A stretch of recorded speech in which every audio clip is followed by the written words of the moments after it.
Should I buy a house? 5 signs that you are ready housing market in Kenya. Affordability is a big issue in the Kenyan housing market, which is the single biggest barrier to homeownership. As a result, only about 20% of Kenyans living in urban areas own their homes. According to Saif Properties, a real estate firm based in Kenya, a house in the Kenyan capital now costs 3.1% more on average, up from 0.20% last year. This is the fastest growth rate since 2018, when it was 8.5%, reflecting the property market's recovery from the COVID-19 economic hardships. Before making a decision to purchase a house, you need to learn as much as you can about the home buying process. This will help you feel more confident about the investment you're about to make. So, let's look at signs that could mean that you are ready to buy a house of your own.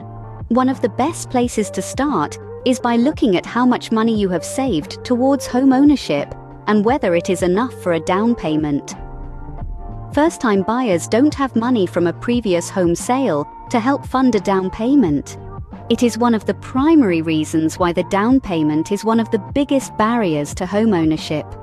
One of the things lenders look at when screening mortgage applicants is their debt-to-income ratio, or DTI. The higher your DTI ratio, the more risk you pose to a lender. Rent increases make it more difficult to budget for monthly housing costs and save for other financial goals. When paying rent feels like a bad investment and you want to save money for the future, it may be time to consider becoming a homeowner. This is pretty straightforward when it comes to transitioning into a homeowner and looking for any form of financing in the process.